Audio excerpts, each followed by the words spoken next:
Qu'est-ce que je dois faire? Quelle est la discipline que je vais avoir? Jésus, je veux me marier. Je sais que tu vas m'emmener l'homme de ma vie. Merci pour ce que tu as fait. Discipline, tu vas avoir dans ton cœur. Tu vas sentir quand je vais faire la prière, améliore ta cuisine. Prends la nouvelle forme de cuisine. Ah bon? Parce que avant ça, comme tu étais à l'école, tu as eu bac plus 5. Toi et la cuisine, il y a un petit problème. Or, l'homme que Dieu t'envoie, il est doux, attentionné, mais la manière dont il aime la cuisine. Est-ce que tu sais que pour ce petit truc-là, tu peux perdre ton mariage? Donc, Dieu n'a pas encore planté l'homme de ta vie parce qu'il n'a pas fait tomber la pluie et parce que sa fille n'avait pas la forme pour entretenir ce monsieur. Donc, il t'attend. Dieu t'attend. Tu dis, envoie-moi le mari. Dieu dit, discipline-toi. Envoie-moi. Dieu dit, discipline-toi. Dieu dit, Jésus, je suis fatigué, envoie. Jésus, là, tant que la foule n'était pas en ordre, rangée de 50, les gens allaient avoir faim. Il était là, il attendait. Quand les apôtres ont dit, maître, regarde, tout le monde est assis, 50 et 100. Il dit, ok, merci Père pour les 5 pains, multiplication. Tant qu'il n'a pas d'ordre, il n'a pas multiplié. Tu sais, toi tu es là, donne-moi et puis je vais arranger. Dieu dit, arrange et je vais te donner. Il dit, non, donne, j'arrange. Il dit, ma fille, ça ne marche pas avec moi. Arrange, je vais te donner. Toi et Dieu, vous êtes dans ce va-et-vient, va-et-vient, va-et-vient. Le problème, c'est que toi, tu n'es pas éternel. Dieu, là, il est éternel. Donc, frère, donc arrange, je vais arranger. Si c'est ce jeu-là, Dieu dit arrange, toi tu dis donne. Dieu dit arrange, tu dis donne. Dieu dit arrange, je vais donner. Tu dis non, donne. Quand je vais voir, je vais mieux m'organiser. Dieu dit, ma fille, je ne veux pas comme ça. Je ne multiplie pas avant l'ordre. On met de l'ordre et puis je multiplie. Tu dis envoie d'abord beaucoup. Quand ça va arriver, je saurai comment faire. Il dit ça marche pas. Et vous êtes en train de parler. Depuis là, tu as pris de l'âge. Ça fait 10 ans que vous êtes dans cette situation. Donne, arrange, donne, arrange. Dieu est éternel. Te voilà maintenant à 50 ans. Dieu est éternel. Arrange, donne, arrange, donne. Arrange, donne, jusqu'à la mort arrive et tu vas te retrouver au ciel. Mon Dieu, tu n'as jamais donné. Si tu veux, on va arranger au ciel. Il va dire, tu vois, le ciel est organisé. Dis à ton voisin, c'est une lutte qu'il ne faut pas avoir avec Dieu. Donc, Dieu s'apprête à te donner un homme extraordinaire, mais il a une qualité, il a une chose qu'il aime, c'est la cuisine. Alors, qu'est-ce que tu dois faire? Donne-toi une discipline d'améliorer ton niveau de cuisine. Change de forme. Tu as été formé comme une grande intellectuelle, tu as été formé comme une directrice de banque, tu as été formé comme truc. Ça, c'est ton école. Tu as fait bac plus 5. Mais maison, tu n'es pas au point.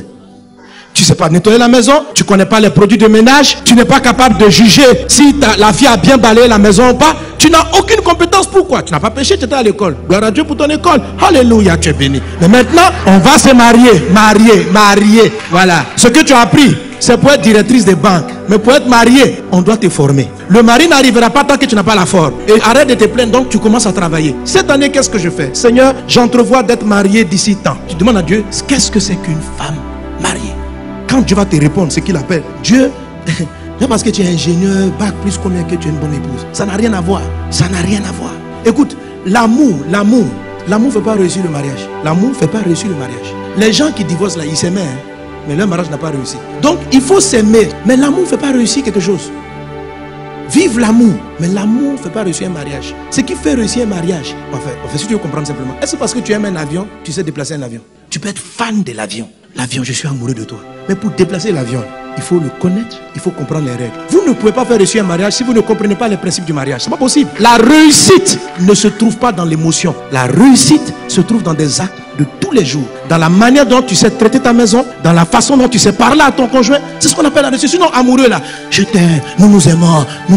Vous allez vous blesser dans l'amour. Vous allez vous autodétruire dans cet amour. Vous allez vous aimer tellement vous allez vous blesser. Qui t'a dit que s'aimer là, ça fait réussir? Il y a beaucoup de gens qui aiment les voitures, mais on ne te donne pas une voiture à conduire parce que tu es un fan des voitures.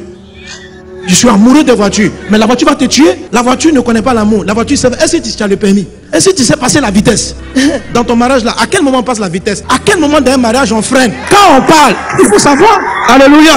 Mais tu n'as pas appris tout ça. C'est pourquoi il parle d'intellect. Il dit soyez transformés par le renouvellement de l'intelligence. Pas le renouvellement des émotions, mais l'intelligence. Comment on fait réussir un mariage? Est-ce que tu es formé pour ça? Tu connais la formation de ça? Tu es ingénieur en mécanique. Tu sais comment on fait décoller un avion. Tu sais comment on fabrique une voiture. Tu es diplômé de commerce. Tu sais comment on vend. Mais comment on fait marcher un mariage?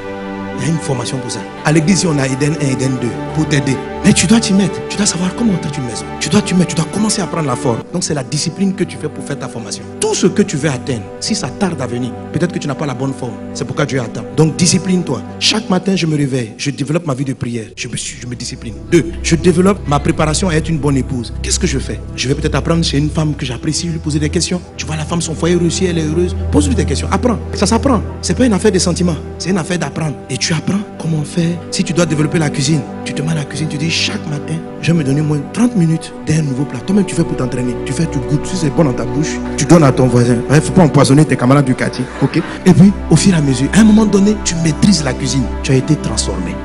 Mais il faut de la discipline pour quitter un point pour aller à un autre. Il faut de la discipline. Il faut de la discipline sur ta vie de prière. Il faut de la discipline sur ta formation. Donc, la discipline qui fait prospérer avec Dieu, c'est celle-là qui te transforme. Ce n'est pas des règles pour te donner des règles. C'est juste, je fais ça tous les jours pour développer tel aspect de ma vie, développer ma douceur, développer ma cuisine, développer ce que je veux devenir. L'année prochaine, je vois 10 000 personnes dans mon église. Quelle est la forme que je dois prendre pour ça? Et puis, je commence à travailler. Je vais avoir 4 enfants. Je vais avoir des jumeaux. Tu dois aller te former. Comment on traite les jumeaux? Il y a des formations. Est-ce que tu sais que si tu as 2 enfants très rapprochés, il y a une manière de les traiter. Quand leurs âges sont rapprochés, il y a une manière de traiter. Sinon, tu peux créer beaucoup de frustration entre les enfants. Tu te formes au fur et à mesure. Tu te formes parce que tu veux que Dieu te donne des enfants. Tu te formes à être une bonne mère.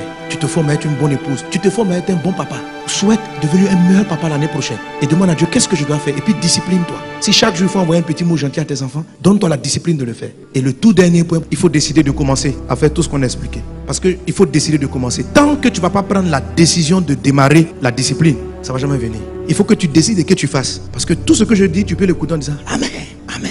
Et puis demain, tu dis, je commence à étudier dans 3 jours. Après, dans 4 jours. Tu peux rester dans la procrastination infiniment. C'est vrai pour tout. Si tu as décidé, par exemple, d'être plus mince, toi, tu te dis que tu dois retomber à combien de kilos? Quand tu as fini de dire ça, tu dois perdre. C'est une décision. Quand tu as pris la décision, il faut commencer. Ça veut dire, qu'est-ce que je vais réduire? Et tu te donnes la discipline. Ton oui est oui, ton non est non. Quand tu vois le joli gâteau arriver sur la table, ton oui est oui, ton non est non. Lève-toi, fuis la table, parce que ta main va partir dans le sucre là. Alléluia. Donc, discipline-toi, donne-toi les moyens d'y arriver. Dis à la maison, on n'a même plus de gâteau.